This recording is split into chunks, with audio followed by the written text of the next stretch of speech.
ఉంది, అందరికి అవయవాలు ఉన్నాయి, అది మాత్రం మీరు గుర్తించాలి. నేను ఒక సాటి ఆడదాన్ని, నాకు పెళ్లి అయ్యింది, నేను ఒక స్త్రీని, మా వరకు అనకూడదు అలా చేయలేదు. మీరు ఒక స్త్రీని అనకూడదు, అలాంటి స్వభావం లేదు. మీరు అనకూడదు, ఒక స్త్రీని స్త్రీగా గుర్తించాలి. ఇంతవరకు అనకూడదు. మేము పోరాడామంటే ఇంతమంది ఆడవాళ్ళు వచ్చారంటే అది మీరు గుర్తించాలి. ఎంతవరకు వెళ్ళా సరే మా ఆడవాళ్ళు అందరం వస్తాం. ఇది విజయనగరం స్టేడియం కాలనీ, మేమందరం వస్తాం. మా మీద అంత గౌరవం ఉందండి. సీఎం గారు, ఎస్పీ గారు ఇంకా అంత గౌరవం ఉంది. జరిగేటట్టు మేము చేస్తాము, 100% చేస్తాము. దీపుకి న్యాయం జరుగుతుంది. దీపు చనిపోయింది కానీ దాని కుటుంబానికి న్యాయం చేస్తాం. పంతి మాత్రం ఆ అబ్బాయి మాత్రం బయటికి రావడానికి లేదు.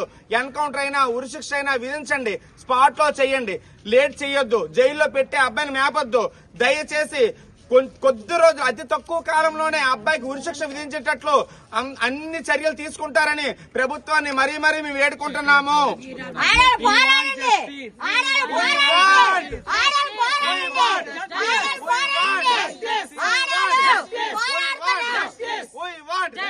We want justice.